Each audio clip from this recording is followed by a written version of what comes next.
So I just want to get into the pharmacology of vitamin D right now. And the way I think about it is buckets, pails with holes in the bottom, okay? You've got a fluid passing through a sequence of buckets.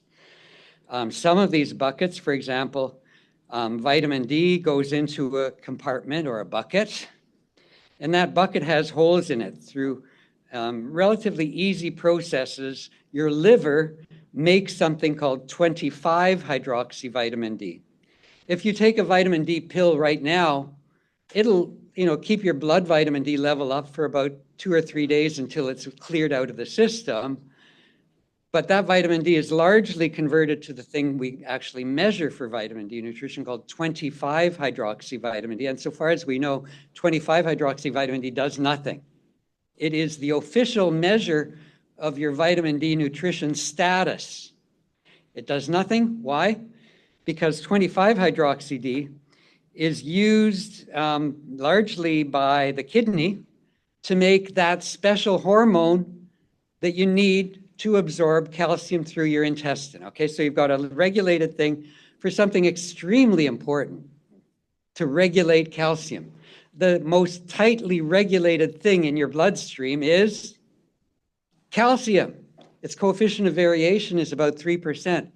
If you hyperventilate, you might get a sense of what it feels like when your calcium is off. Your hands will start tingling. If your calcium is too low, you'll have issues as well. You'll become hyperreflexive. Calcium is a thing that can kill you if it's not regulated properly, and the vitamin D system is very important for that. Within various tissues of your bodies, you also have this 1-hydroxylase that can make this hormone, 1,25-dihydroxyvitamin D, and it's used for local paracrine regulation.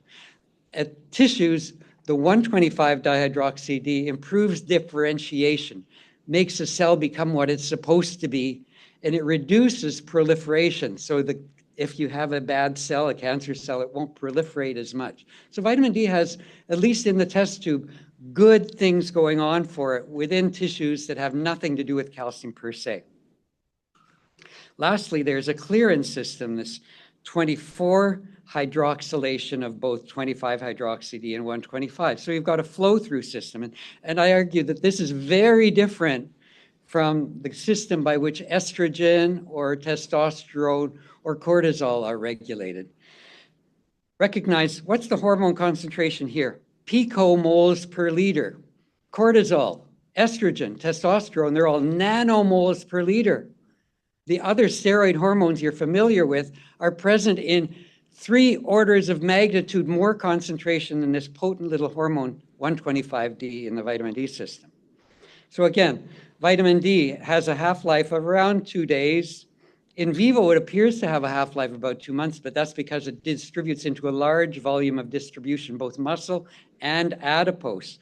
And recognize also, vitamin D binds to a specific carrier protein called vitamin D binding protein.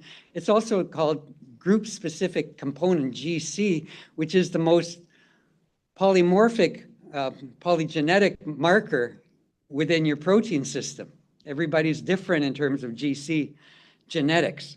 The other interesting thing about vitamin D binding protein has a second function, actin binding globulin. When you have a car injury, you've hit your muscles or whatever, you got this bad protein called actin floating around that can polymerize. What prevents polymerization? Binding to vitamin D binding protein and clearing out that actin from the injury. So there's a lot of things that are going on in this system. So 25-hydroxyvitamin D has a very large volume of distribution. You can say, yeah, it sticks into adipose tissue, but its concentration within muscle tissue is just as substantial. And you can say, well, but women have 50% more adipose tissue per kilogram body weight than men do. But the biology of vitamin D is the same whether it's a man or a woman, because it's a very large volume distribution. Muscle or adipose are very similar. If you join the Navy, there used to be, there are a couple of studies that were done of sailors that went into 2-month submarine missions, and they measured their 25-hydroxyvitamin D blood test result without taking a supplement. The level went down by a half. In other words, the half-life of 25-hydroxyvitamin D, if you deprive yourself of sunshine and don't take supplements, is 2 months. It lingers a long time. but that's still a meaningful amount of of change over time. Finally, the 125 dihydroxyvitamin D, this potent hormone, has a half-life of about 12 hours. It sticks pretty much within the bloodstream, and it is the sharp end of the vitamin D knife. It's the thing that does the action, okay? So if your vitamin D toxic, it's because you've got too much 125 dihydroxyvitamin D present. And lastly, there's a breakdown product called 2425 dihydroxyvitamin D. It's about 15% of the 25 hydroxy concentration. But this stuff breaks down to 2425, and its side chain is cleaved off and just gets dissolved away like a lot of other things through hepatic excretion.